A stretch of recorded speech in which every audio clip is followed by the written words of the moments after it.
Welcome, friends. This is our Wednesday meditation and talk, and also a special New Year's blessings.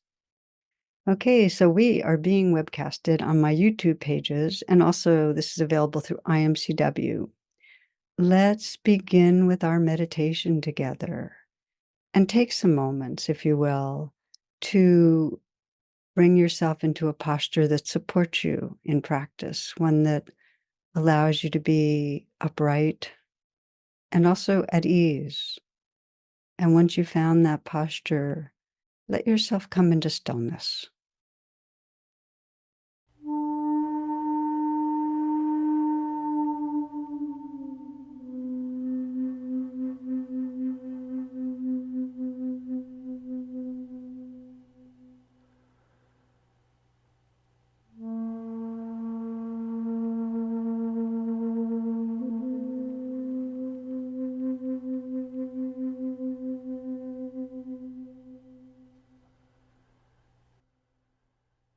You might let your attention really rest in the area of the heart, breathing in and out of your heart,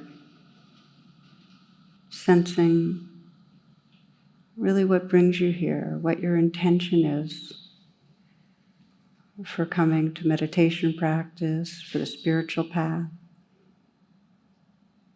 What is it that matters to you?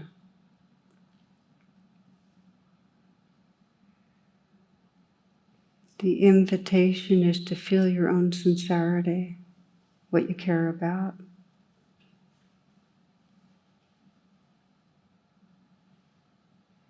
And it's from that caring and our shared aspiration that our practice of meditation might awaken these hearts in a way that really helps heal our world.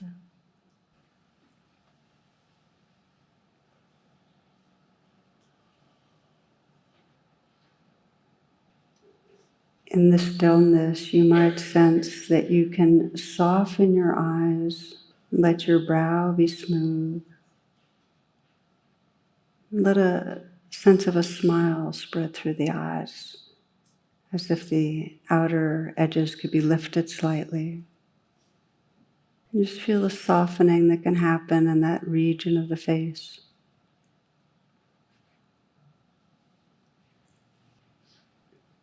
A slight smile at the mouth. And sense the inside of the mouth smiling. Notice, can you let the tongue fill the lower palate? And can you relax the tongue down to the root? Opening to the sensations that fill the mouth, gums, the teeth, the lips. And feeling the whole face. Perhaps the light and dark at the eyes, the quivering, tingling, vibrating through the face. The scalp and the skull. And feeling inside, feeling the whole brain, face, down to the neck, waking up.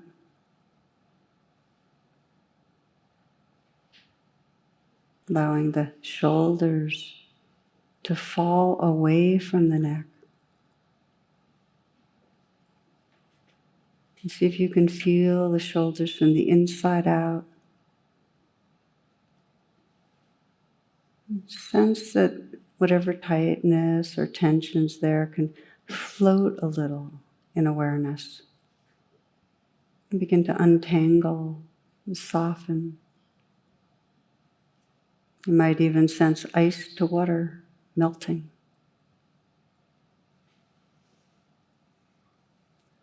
And water to gas.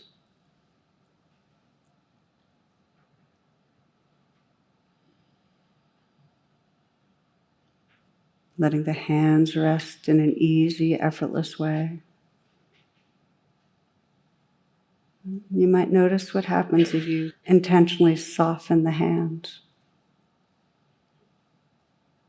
And then soften again. And see if you can feel from the inside out the energy and aliveness that's there.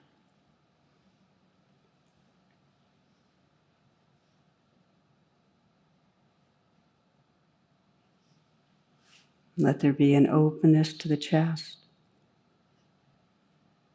Let the awareness fill the whole chest area so you can feel from the inside out the heart. Whatever sensations, whatever energies there in the heart area, letting be, letting everything float in awareness.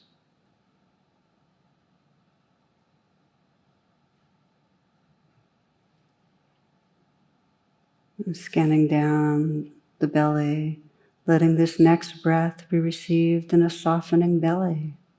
This breath, and now this one. And again. Letting the awareness fill the belly so you can feel from the inside out the energy, the life, the whole abdominal area. Aware of inhabiting this body with awareness. Letting that extend to the pelvic region. Feeling from the inside out the aliveness and energy that's here.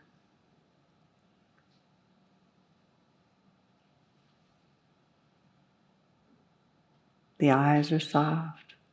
Smile at the mouth. Hands are soft.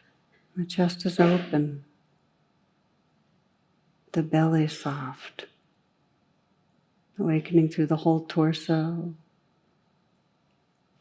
Aware of the legs, the length, volume, the weight, right into the feet. Feeling the aliveness, tingling, vibrating in the feet.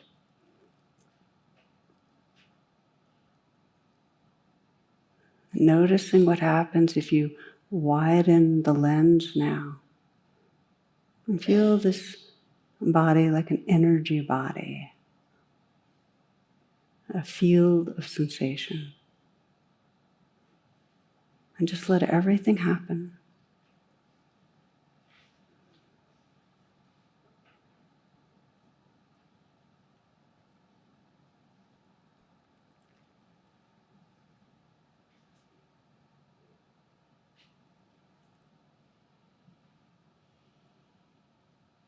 Feeling in the midst of this field of sensation, the river of the breath, the natural movement of the breath without controlling it, the inflow, the outflow.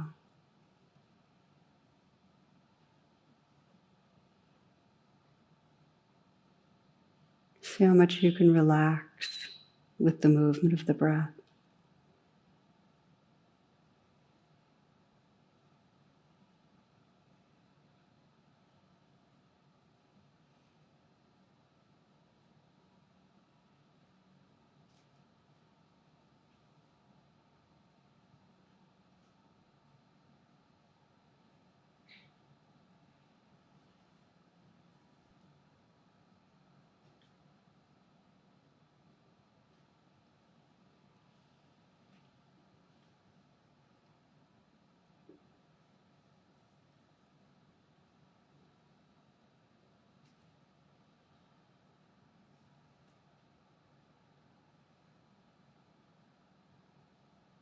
It doesn't take long for the mind to drift away from the breath. And when we notice it, there can be that sense of, waking up from thought and gently arriving again. So much of our meditation is realizing we've been lost and arriving again. Right back into this next inflow or outflow of the breath.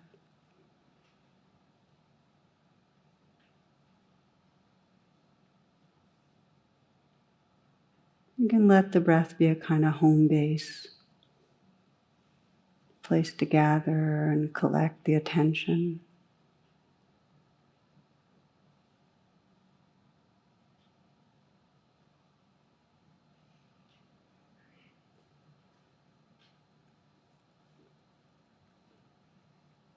And if something else calls your attention strongly, Might be a strong feeling or emotion, some strong sensations, kind of like strong waves that are right here. And you can let that be in the foreground.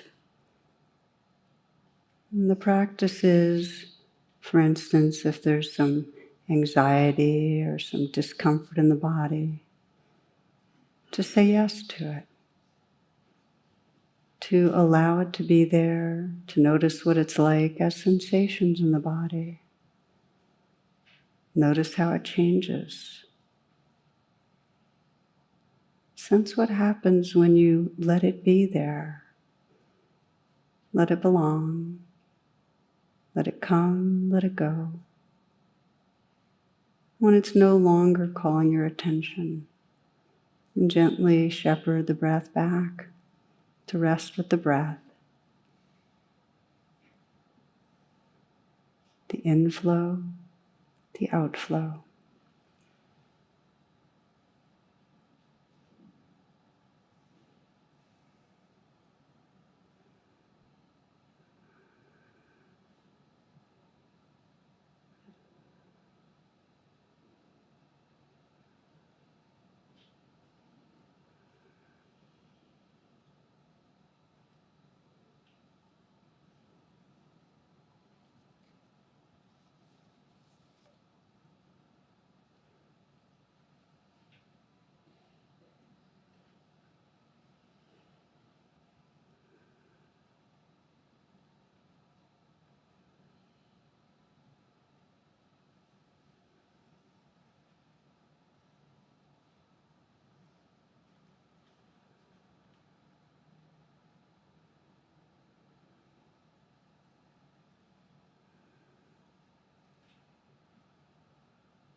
One of the most valuable parts of practice is the moment we become aware we've been lost in thoughts.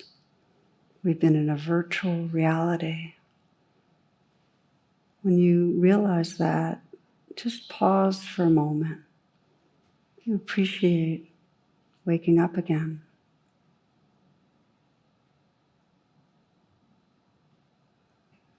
Reopen the senses. Listen to the sounds that are right here.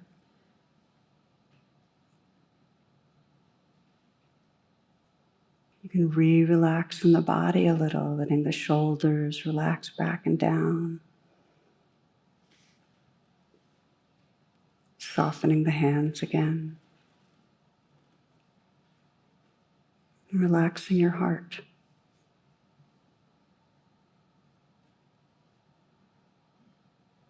And be aware of the quality of presence that's right here. Kind of the immediacy and vividness and mystery. You might compare that to any thought, the virtual quality of any thought, and just sense the realness when we wake up out of thought that really is our home.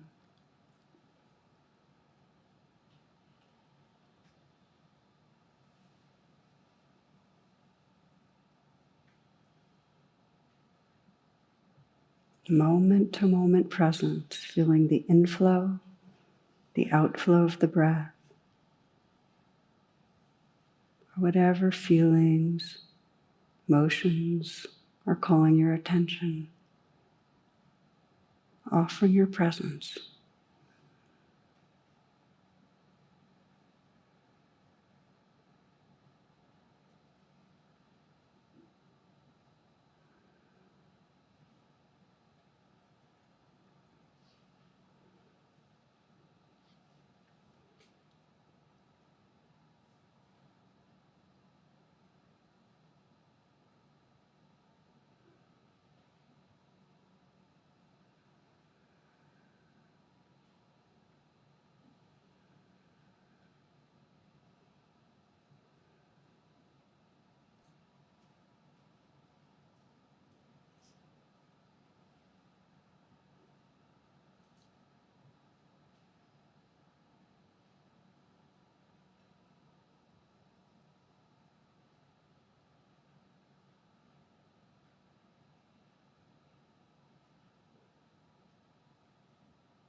We close with a poem that is beautiful for entering a new year or a new moment by the poet Dana Falls.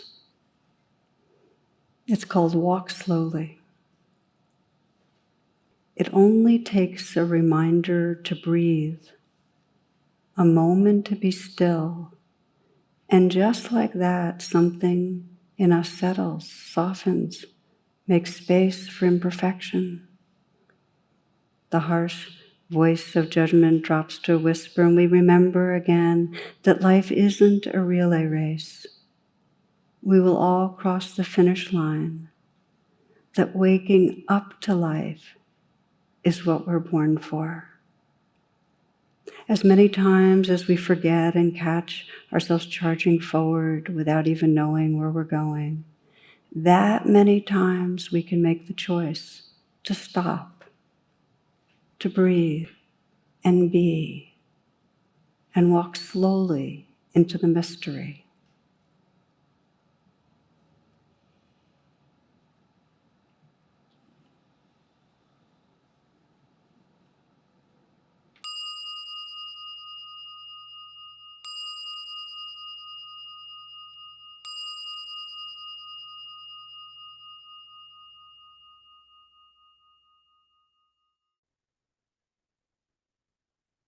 Gently bringing yourself back, moving from the formal practice to simple mindful presence. And if it helps to stand or move around, please do. I'll be giving you some announcements for this upcoming week. I'd like to invite you to check my website homepage, tarabrach.com, for all my virtual offerings. And the program I most want to emphasize in this moment that you'll find on the homepage is called 2025, A Year of Courageous Loving.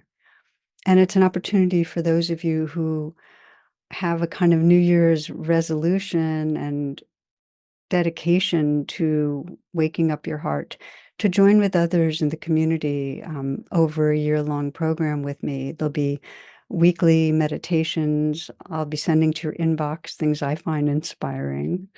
And we'll have every other month, we'll get together for a question and answer, and there'll be a chance for rain partners and a lot more. Just to find out more information, please check my homepage. I'd love to have you with us. Also check IMCW.org for live stream offerings, and the shared experience sanghas this week are Women, Seniors, Living Mindfully with Illness, Teens of Color Mindfulness Group, Café con Leche, which is the Spanish-English group. And there'll be a day long, if you look on IMCW's homepage, with Jonathan Faust, who's my husband, on 1/1/25. Each week after these reflections together, there's a mindful dialogue. Please check the call-in information is tarabrach.com/class if you'd like to join the community in that. And each week I also announce about Dana, which is the Pali word for generosity. And it's the spirit in which these teachings and practices are being offered, and anything you offer by way of donation helps us to do this freely. So you can find the links in the description. Okay, and now for this week's talk.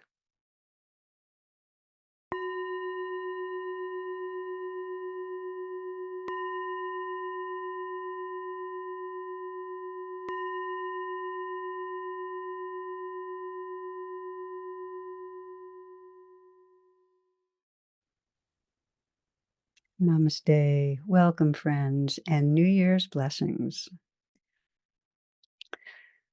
A mom sent me a note a few years back.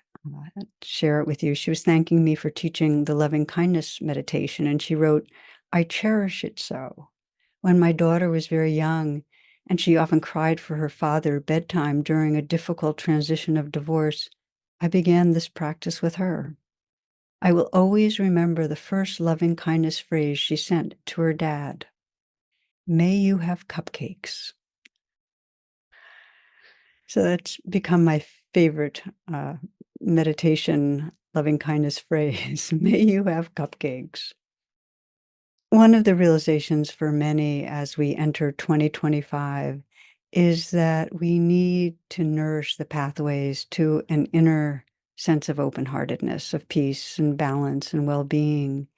And this is true just in navigating personal challenges and more broadly, that our world's polycrises are not going to quickly resolve, and our Earth will continue to express its dis-ease in ways that have violence and pain and suffering for all of us, all species. So, as the master Ajahn Chah put it, if there's a flood, don't let it flood your mind. And if there's a fire, don't let it burn your heart. As some of you know, I taught an in-person weekly class for decades in Bethesda, Maryland. And right at the beginning of each year, I would share a living ritual. And it's based on 3 archetypal pathways of homecoming, of coming back to a sense of our loving and open heart, a sense of our awake and clear mind. And you find these 3 pathways in many spiritual traditions. It's described in Buddhism as the 3 refuges. And I love these 3 refuges. The first is moment-to-moment presence. The second is loving relatedness. And the third is the spaciousness and wisdom of awake awareness itself. So for today, I chose a favorite talk on these 3 refuges. And I hope it serves you as you enter 2025.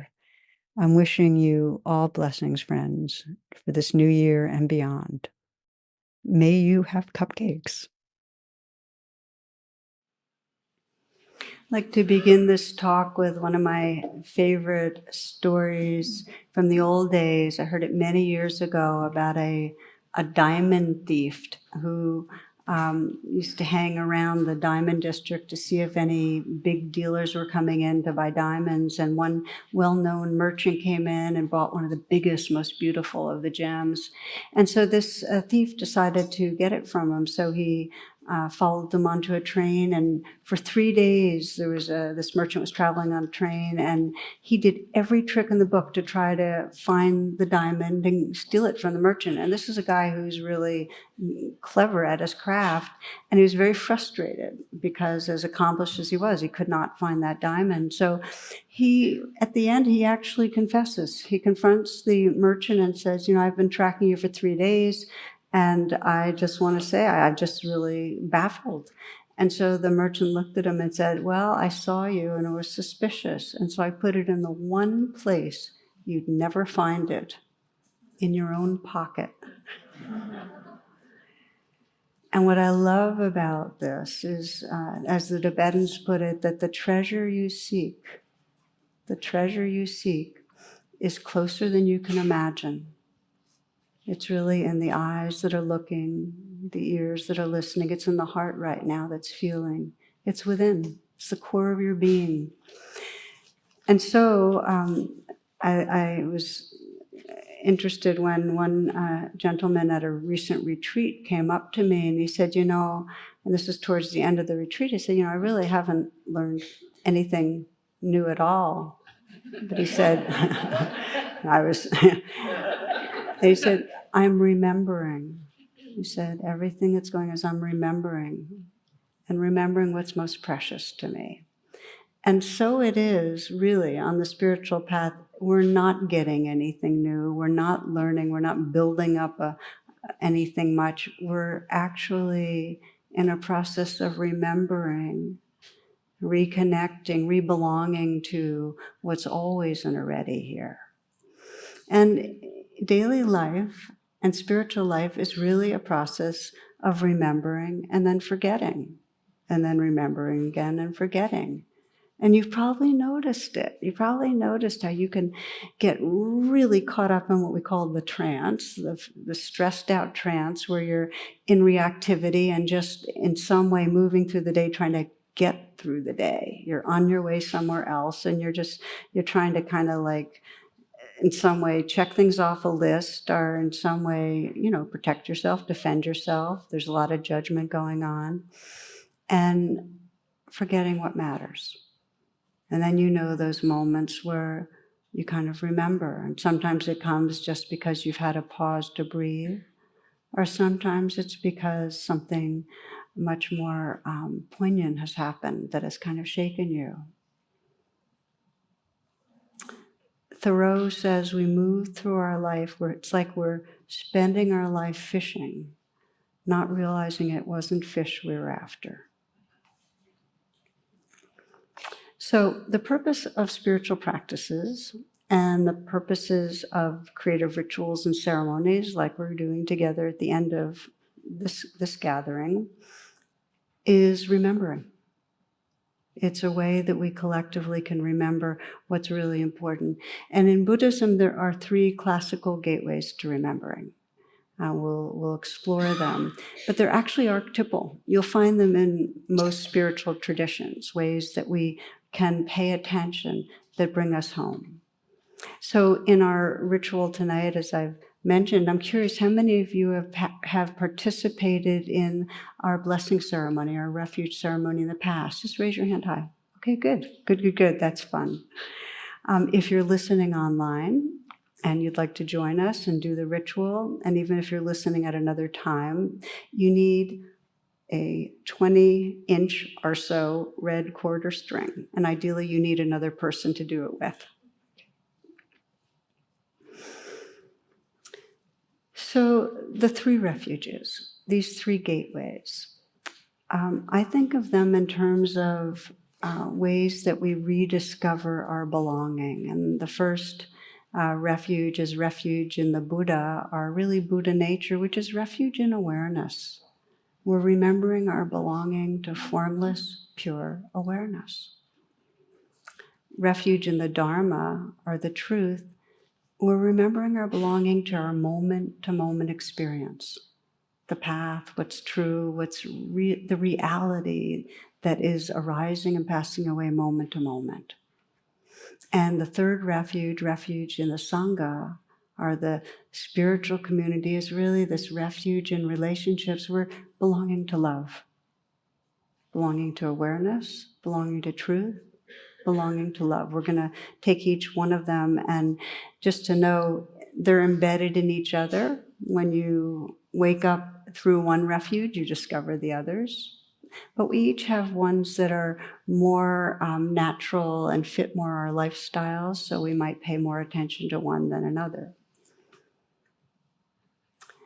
Before we move through them, I'd like to talk about what I call false refuge. These are the true gateways to spirit.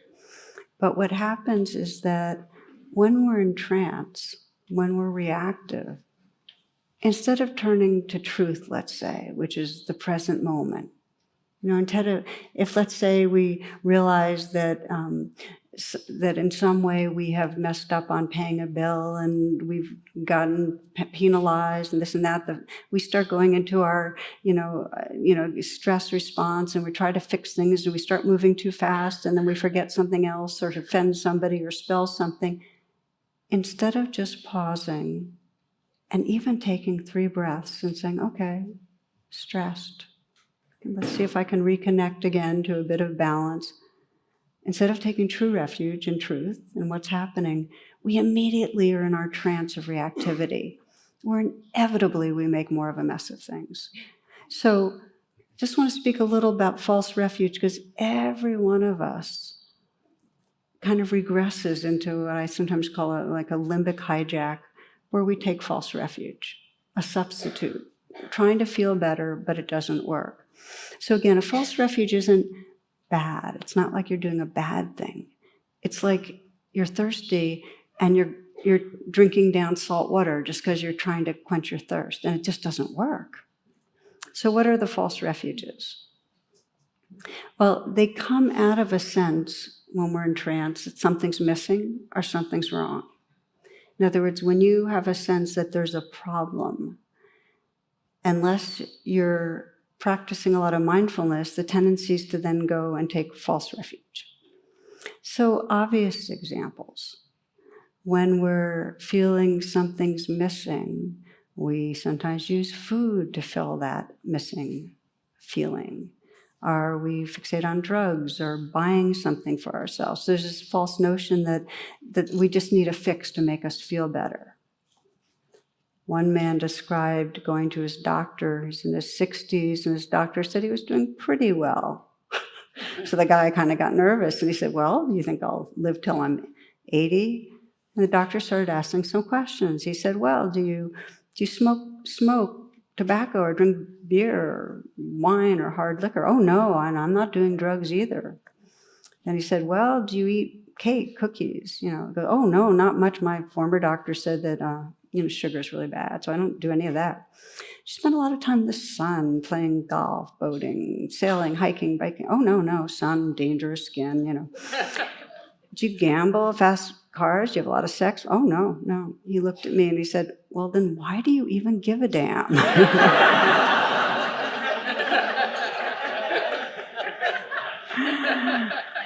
So that casts a question about what is a false refuge, but the biggest way false refuges, I think, play out are often in relationships, where the sense of something missing is something's missing in me. I'm not enough. And I can share in my own life, I actually became aware of the major false refuge of kind of grasping after approval. And I was really aware of it when I was a teen, and became even more aware of it when I was in my 20s, that on some level I was really attached to trying to impress people. And it didn't really matter with whether it was being knowledgeable about something or my grades. Or I remember when I started doing yoga, it was like, and I taught yoga very early on. I started doing it and teaching it when I was 45 years ago. And I remember that a part of me always, there was always a part of me watching and thinking, boy, I'm pretty flexible. I hope they're all noticing. It's like, we even had in our spiritual community, I lived in an ashram, yoga Olympics that I competed in. I remember competing and doing this back stretch, wheel pose, where you're kind of flipped over in a wheel, and how long could you hold wheel pose? And I remember holding it for 15 minutes. And I remember just watching in my mind saying, you are nuts, you are vain, you are crazy, why are you doing this? But it was the approval thing. On some level, being approved of meant I was worthwhile, which meant I was lovable. And I came to two major insights around this false refuge in my life. And one is, it did not matter how much I got approval for what. It never satisfied. Even as a fix, it might last, 2.5 minutes or 2.5 days, but I always had to keep going for more. So it never worked, no matter what it was for, which brought up the question, what does it really mean to be enough? Which is a really interesting question, because I found there was no such thing. And the second insight was the moments when there was an intrinsic feeling of enough, true worth and belonging, had nothing at all to do with approval. Zip. Nothing. In fact, the moments on track of seeking approval obscured the sense of enough, and it would emerge in moments of presence, of gratitude, of intimacy, of quietness. So false refuge is not a bad thing. In fact, if I did a hand raise, probably many of us would say, yeah, I'm after approval. I name that one because I realize I'm not the only person that has gotten caught in that. One woman at a retreat, elderly woman my age. It's happening more and more. At the retreat, she touched some moments of, really deep peace and deep feelings of just, contentment, enough as I am. And she shared really sadly, she said, why did I have to wait so long to realize I didn't need to keep proving myself? That the moments of trying to prove ourselves actually block that intrinsic worth. So false refuge, when there's a sense of something's missing, we go grasping, and it could be for food or approval or whatever. And it keeps us actually from feeling fullness. We also, when we have a feeling of something's wrong, we go into reactivity and go for false refuges. And the biggest one is aggression. When we're afraid, we blame and we lash out. And it's either mental judgment or with words. I know one woman I was working with, she described chronically blaming her partner. He was busy and he was not communicative enough and he didn't spend enough time with her, and she didn't feel a sense of specialness. And so we did a little bit of RAIN, which is recognizing, allowing, investigating, nurturing, and she found out underneath the blame, when she investigated, was fear that if I stop blaming, he'll never change, and I'll always feel separate and rejected. So then I asked her, well, does the judging and blaming help? And she knew right away, of course not. Of course, it just creates more distance. But it had a function. This false refuge of blame helped her in the moment. It was a temporary fix where she wasn't feeling powerless. At least if I'm blaming, I'm doing something to try to fix things. Do you know what I mean by that? That in blaming, at least we're engaged doing something rather than feeling powerless, feeling helpless, feeling like I'll never get what I want. So we begin the path of true refuge by honestly and bravely recognizing, well, where do I take false refuge? What am I habituated to that actually keeps me from truth, love, and awareness? That's the first inquiry. And we look at this, I'm talking individually, but if we look at it, our society right now, we're watching a society that is completely caught in fear and trauma. It's a total limbic hijack, and it's reacting, taking all the false refuges of aggression, of destroying our earth. When human society takes false refuge, it's, in other words, when we act out of unprocessed fear, it's horrifically destructive. So the need for true refuge is most clear when we're in global crisis. We need leaders and humans that know how not to do a flinch reaction, know how to pause, know how to get quiet and contact a deeper place of wisdom so that we can find an intelligent way to try to move towards understanding rather than disrespect, contempt, and violation. We also note in our own lives individually, and you have probably each experienced this at different times, that when we hit a real wall, whether it's a divorce, whether something really terrible is happening to someone we love, whether we lose somebody we love, whether our own lives are in danger, those are the times our false refuges actually don't work anymore. They just don't. It doesn't help to eat the food. It doesn't help to buy something. It doesn't help to get approval. It doesn't help to blame. We're stuck with the edginess of reality. And those are the times, really, when we're facing the deepest losses, when we start naturally turning to the kind of belonging that goes beyond time, space, these particular forms. It's when people start facing the truth of mortality that they get serious about looking at what's past this changing body. One friend who's ill, could die at any time, has described it this way, that it's more clear than ever how this changing life is a dream. It's quick, it's passing.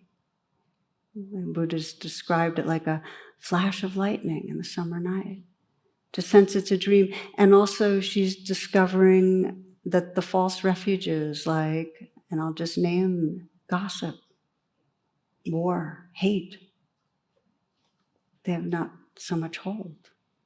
Because there's something, when you realize, truly realize the truth that this life is changing, that there's no longer holding on to the false refuges. There's something deeper that we seek to take refuge in. And that was what the Buddha looked at 2,600 years ago. 2,600 years ago, Siddhartha Gautama faced the predicament we're in, that these bodies are going to go, these minds are going to go, everything we hold dear is going to go. And how in the face of mortality, how in the face of our natural wants and fears do we find freedom in the midst? How do we find freedom in the midst? And what he then came to and taught about were these three ways of belonging to a greater reality: through the present moment, the Dharma; through awareness itself, Buddha; and through love, the Sangha. So we're going to now take each one. I'm going to start with Dharma because a lot of our meditation practice has to do with taking refuge in the Dharma. When we take refuge in the Dharma, and again, Dharma means truth or path, we're talking about taking refuge in presence. Now, with each refuge, there's an outer refuge and there's an inner refuge. And I'll name both of them. And reflect on what of this touches you in your life, because when we do the ceremony, it'll be an opportunity to deepen your intentionality. Because intention is what will carry you. And it's a beautiful thing to do at the beginning of a new year, or at the beginning of any day or moment in your life. In an outer sense, taking refuge in the Dharma or the path means any activity that helps you to wake up to presence. So for some of you, it would mean signing up for a retreat. For others, coming regularly to a class, doing an online class. For some, it's books. It might be reading a very certain book right now that you're feeling called to. And I'm being... But I put aside the commercial business here. I'll share with you that actually for me, I am reading a book for like the 20th time right now, and it's called I Am That by Sri Nisargadatta. And literally I have almost every page, marked and so on. But I have a kind of part of my sadhana, my practice right now is before I go online, before I do anything, I do my exercise and meditation, and I read something from that book. Because every time I read from that book, it helps me remember I'm not exclusively identified with this living form personality, that there is a timeless, beautiful presence that is really true nature. It just helps me remember it. That's taking refuge in the Dharma in an outer sense. So again, it's whatever is serving you to wake up on the path, and experiment, find what serves you. In an inner way, it's the practice of presence. Taking refuge in the Dharma is paying attention to what's right here and now and learning to stay. I mean, the whole deal is we are deeply conditioned to leave the present moment. We're either trying to chase after something more, the next moment we hope will contain what this moment does not, or we're pushing away what we don't like. We mostly want life different. We're very restless as a species and each body. So Charlotte Joko Beck, one Zen teacher, says, return to that which we have spent a lifetime hiding from, to rest in the bodily experience of the present moment. Return to that which we spent a lifetime running from, that vulnerability, that quakiness, that restlessness, the fear, the feelings of loneliness, to being brave and willing to be with that. That's taking refuge in the Dharma. And Part of that is recognizing how much we have, in some way, a problem with how it is in the moment. One of the classic stories is a novice entering a monastery, and she's introduced to her cell, and she's told this is a silent practice, there's no talking here. Once every 5 years, you'll have an interview with Mother Superior, and you can only say 3 words. All right, see you later. I don't think they lock the door, but So 5 years go by. Mother Superior says, "How are you doing, my child?" And the novice answers, "Bed too hard." "Oh, keep practicing and praying," says Mother Superior. 5 more years pass. Again, the question, "How are you doing?" Novice says, "Food is bad." This time, Mother Superior says, "Well, keep practicing and praying and practice and pray, more." 15 years, next interview. Mother Superior asks how she's doing, and the novice responds, "I quit now." And Mother Superior looks at her and says, "I'm not surprised. You've been doing nothing but complaining since you..." So it's fun. And the truth is, how many of us know that much of the time there's some whine or complaint going on in our mind, that in some way life isn't matching how we want it in the moment? We have indigestion. We don't like it. Somebody else isn't behaving the way we want them to. So taking refuge in the Dharma is bearing witness to that it's going on, and having the courage to stay, to be with those waves. It says, Swami Satchidananda says, and there's a poster where you see him, this guru with a long beard and everything, and he's on a surfboard. He's in tree pose, riding the waves on the ocean. And the byline underneath says, the caption, "You can't stop the waves, but you can learn to surf. Come meditate with Swami Satchidananda every Tuesday." You get the idea. So we train to take refuge in the Dharma, and we often use the practice of RAIN that we learn here with that acronym, because it's a way of bringing mindfulness and compassion, nurturing to the present moment, to really stay.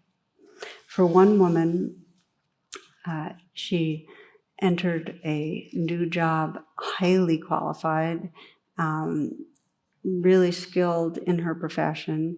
She found the CEO really harsh. He was a kind of take no prisoners, critical guy, and she was really intimidated.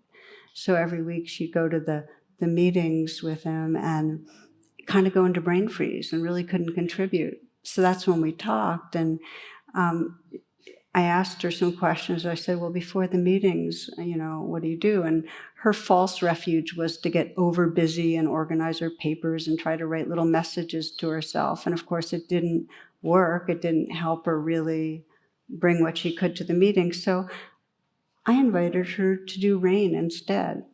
And so when we practiced, as if, and she imagined going into the meeting, she imagined beforehand, and she recognized, okay, anxious. A is allow, which means you don't try to fix it or get rid of it. Just let it be there. You're just kind of pausing with it for the time being. Allowed it. Then she started investigating and feeling where it was in her body, which is the most important thing of investigation, and feeling the clutch of it. And she asked the question that is so powerful when you investigate, which is, how does this want me to be with it, this anxiety? And the response she got really surprised her, which was that this part of her wanted to be okay that it was there. Just to let it be okay, not to try to get rid of it.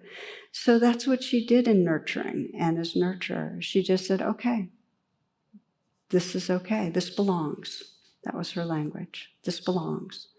It's like saying, in the ocean, this wave belongs. Okay, it's here, it belongs. And what she found was when she nurtured with its belongs, she was still anxious, but there was more space. It was like instead of fighting the wave, she became the ocean that included the wave, which is the whole idea here.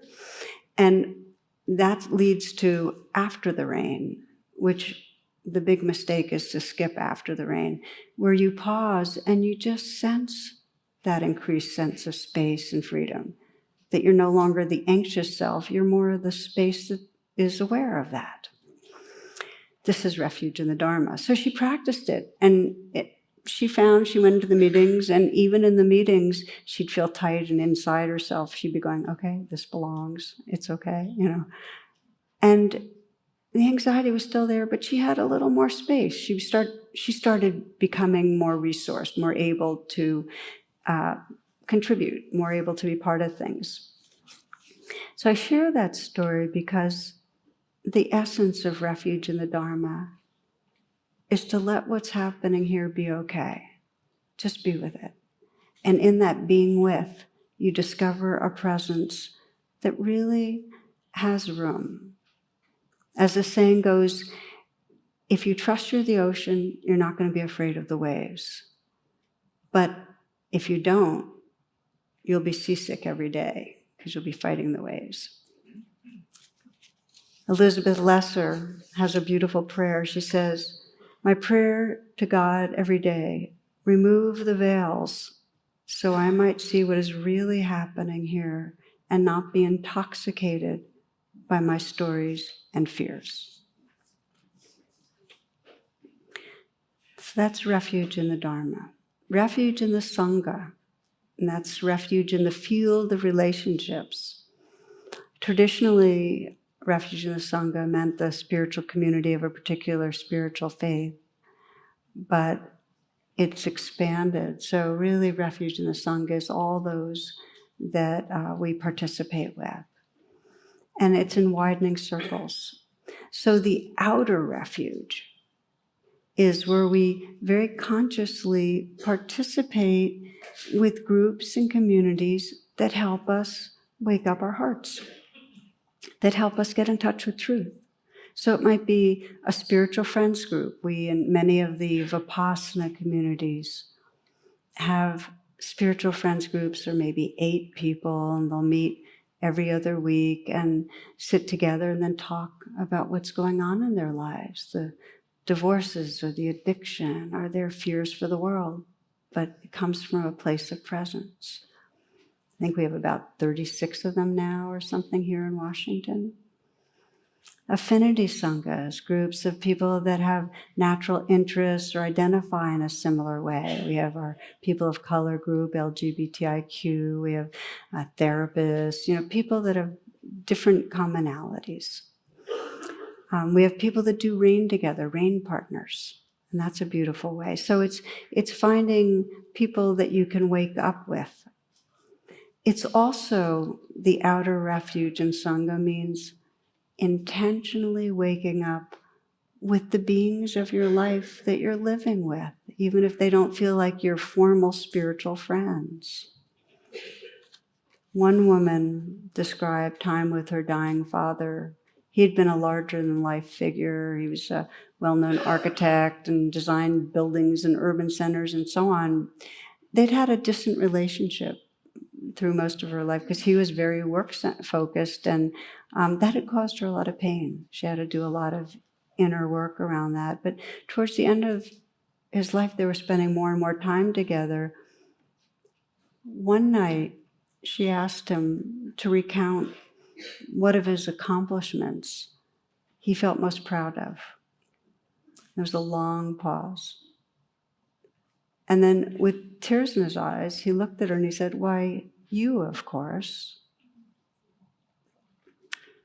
Which, of course, for her were the words she'd always wanted to hear.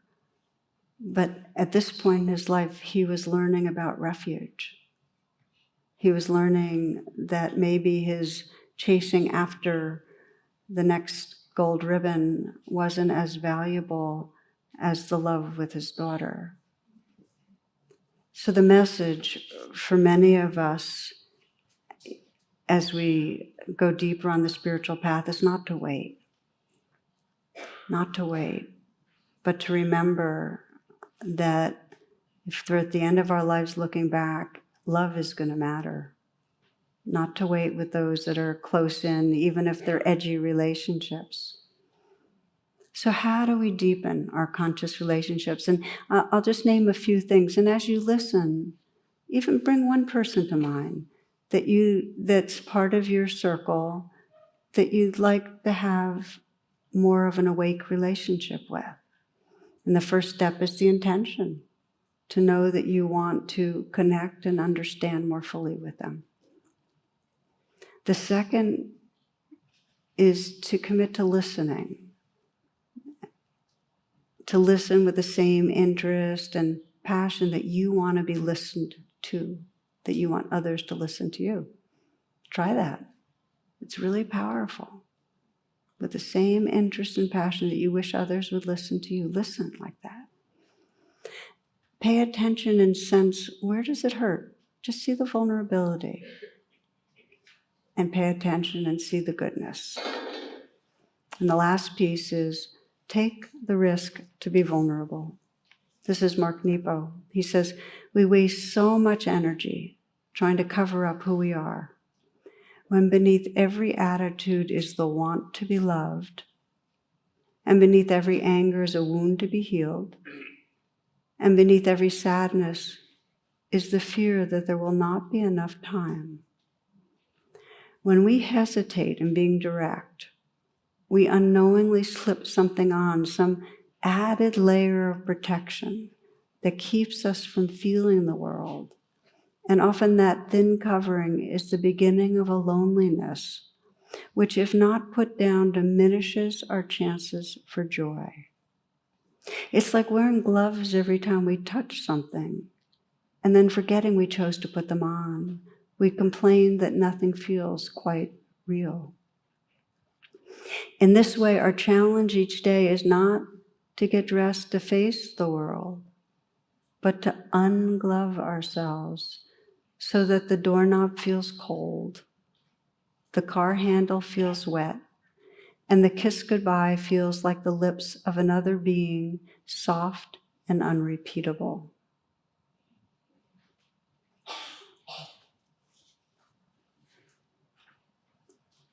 Taking refuge in the Sangha, taking refuge in loving relationship means the risk to be vulnerable, and it also means intentionally widening the circles.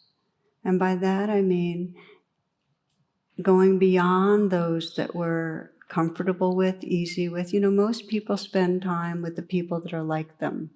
Most people spend time with people that vote like them.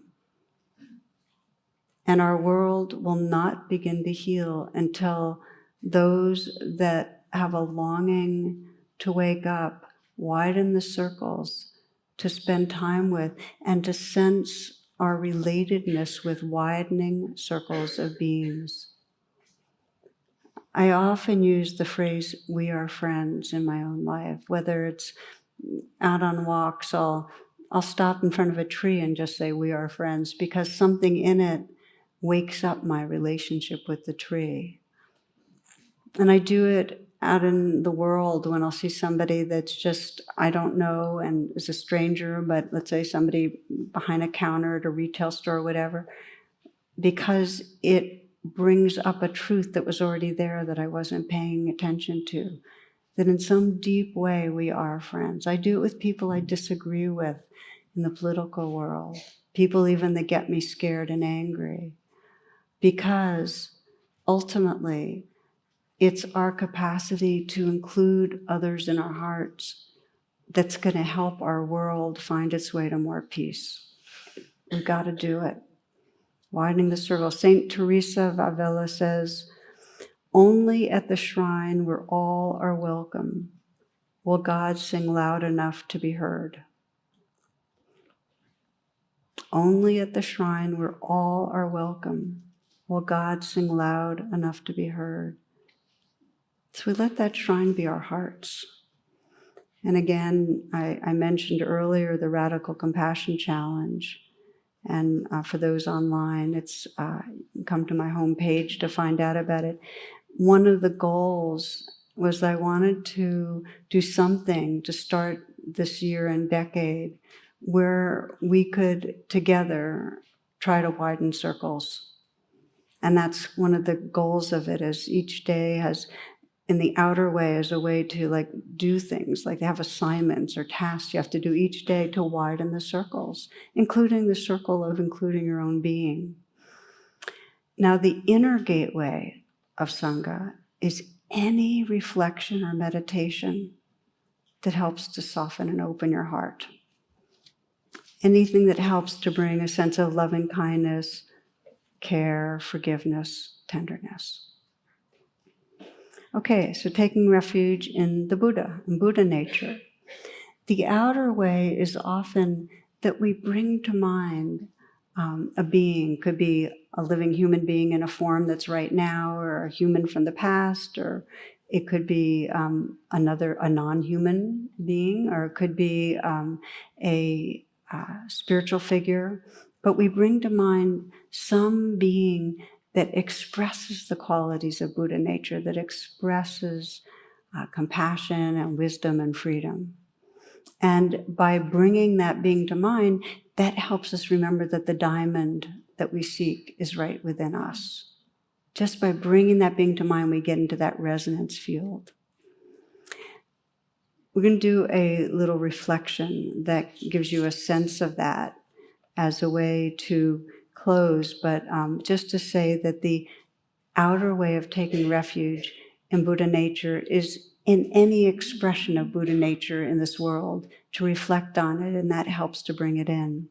And the inner approach is to turn our attention back on our own mind and heart, to bring awareness to awareness itself, so that we begin to look back at what's looking through our eyes and what's listening through these ears. Look back into that stillness that's aware right now of all that's happening. So I invite you to close your eyes for a moment. We're going to reflect a bit. And we're going to touch on each of the refuges, and then we're going to begin our ceremony together.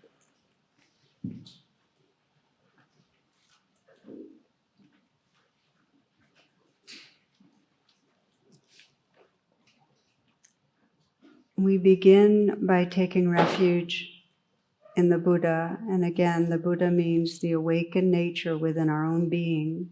But we'll begin with an outer refuge.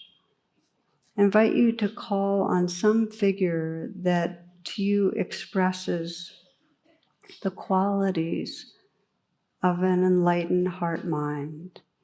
And it might be the historical Buddha or Jesus,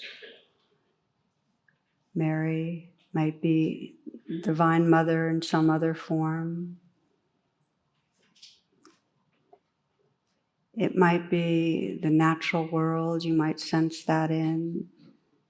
It might be the Dalai Lama. You might have some figure that really represents, or somebody that's alive that has those qualities. You might have a grandmother, or teacher, healer. And see if you can, whoever comes to mind, it can be semi-enlightened, it does not have to be fully enlightened, but whoever has those qualities living through them, imagine the mind of this being. Just sense the vastness of it, the lucidity, clarity.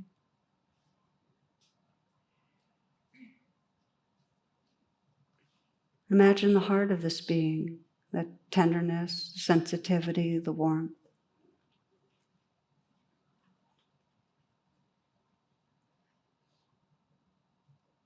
And imagine and allow that loving presence, that wisdom to surround and soak into you. Just be available. And it takes a certain kind of courage and interest. Just to let it soak in, be bathed in it. And direct your attention inward to see how that tender, radiant awareness lives inside you.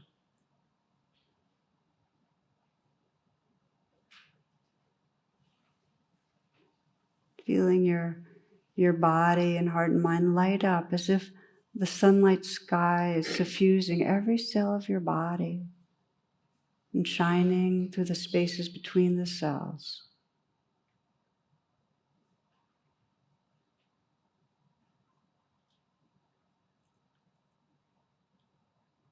Sense the presence, tenderness, openness of being.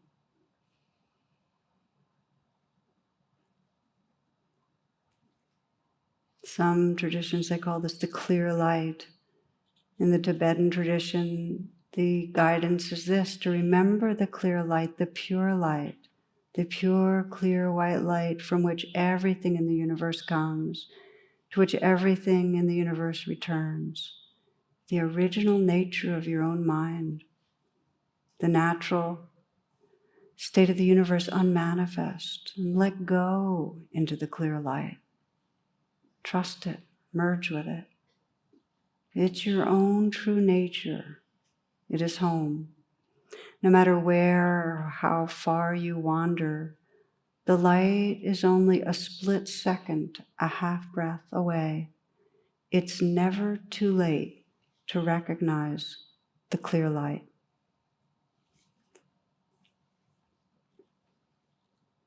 So we sense with this Buddha nature, awareness, taking refuge in that. And then we sense the Dharma.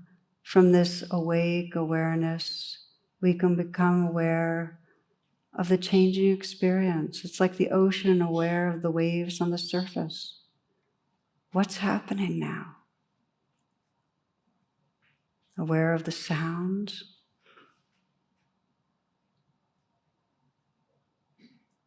aware of the vibration, sensation, energy in the body.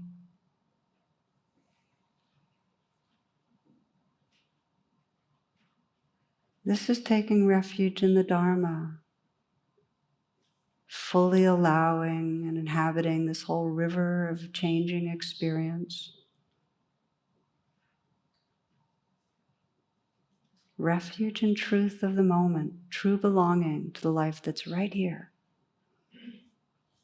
And then we open to refuge in the Sangha, bringing to mind someone in your life who's easy to love, who you care about. Not complicated. And from this awake presence, sensing as if you could see their eyes right close in the goodness of that being, what you love about them. Brightness, creativity, humor, how they love you. And just imagine letting them know their goodness. Letting them know your love.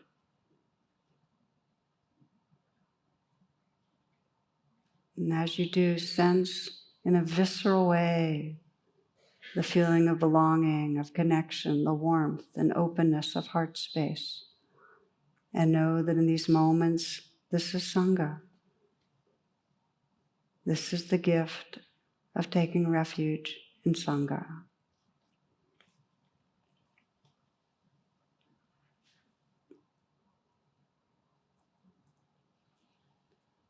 So we look at our life and know it's natural to forget, and that these three pathways of homecoming, of remembering awareness, truth, and love, give us the grounds for living in an aligned way, that our actions, our life emerges out of this presence.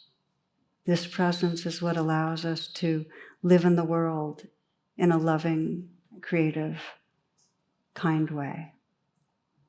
And with that, we will do the formal practice of taking refuge, of the blessing ceremony, and want to invite you all to stand up. So holding your string, holding either edge like this, and for a moment you might close your eyes and just listen to the background. In Buddhist Asia and Hindu countries, this thread is a symbol of blessing.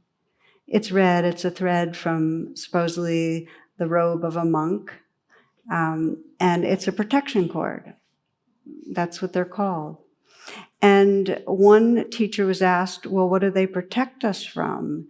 And the response was, why, yourself, of course. Because it's protecting us from our forgetting, from our false refuges. So one friend describes it that you are now a monk that's back in the marketplace, a monk or a nun in drag, and you're back in the marketplace, and you've got a way to remember with this cord. You might choose to keep it on you as long as you'd like. And we're going to reflect on each refuge, and then reflect on bringing them into our lives. And each time we'll tie a knot into the cord. So the first, again, is to reflect on taking refuge, our belonging to Buddha nature, to our awareness. And you might ask yourself in the kind of outer realm, what will help remind you? Is there a figure that inspires you in this world? Is there a Buddha or a spiritual figure? Or maybe it's your own high self, your future self. And you might sense, as we did before, that you could just let that be a mirror, that being to the light and the love that's right here inside you, that diamond in your own heart. So that even now in these moments, you sense the silence that's listening inside you, the stillness that's feeling, the openness that everything is happening in, the light of awareness. And as you feel your longing and dedication to wake up to that awareness, to be at home in that awareness, in that mystery, please tie the first knot into your cord, taking refuge in Buddha nature.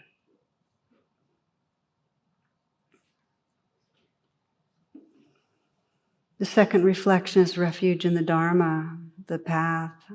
And you might sense for a moment, as you deepen your dedication, what will most support you taking refuge in the path? Does it have anything to do with classes or books or podcasts or trainings? For some, it's deciding to teach what they love.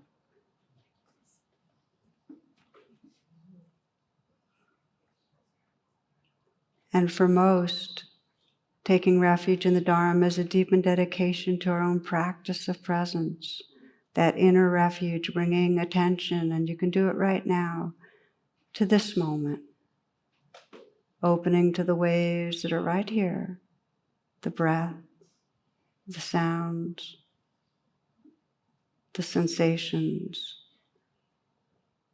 letting everything belong. This is refuge in truth. Sensing who you are when you're totally letting the moment be as it is. Sensing that diamond, open-hearted awareness. And as you feel your dedication to take refuge in the Dharma, in the path, to deepen that, to let it be your true belonging, please tie your second knot in the cord.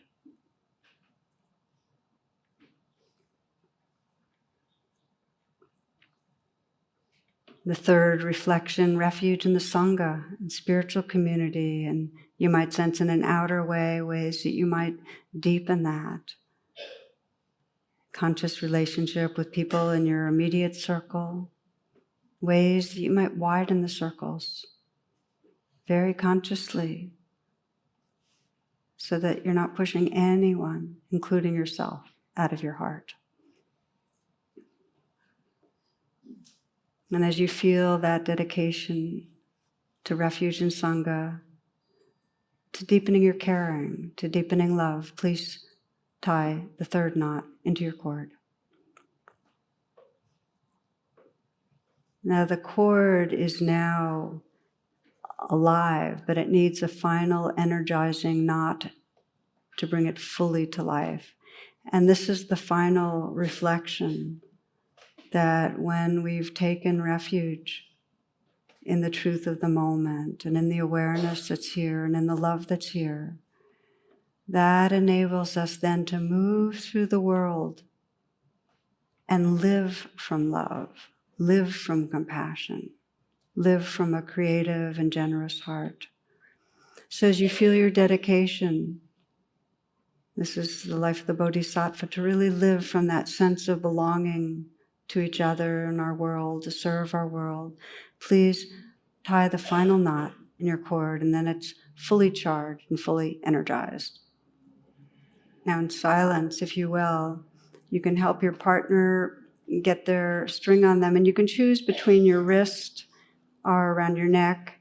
Either way, first wind it around. If it's your wrist, wind it around a few times, and so that the ends are available, and then your partner can help by knotting it. Similarly, the neck, show your partner where you want the knot. Buddham saranam gauchami, Dhammam saranam gauchami, Sangham saranam gauchami, Dutiyampi Buddham saranam gauchami, Dutiyampi Dhammam saranam gauchami, Dutiyampi Sangham saranam gauchami, Tatyampi Buddham saranam gauchami, Tatyampi Dhammam saranam gauchami, Tatyampi Sangham saranam gauchami.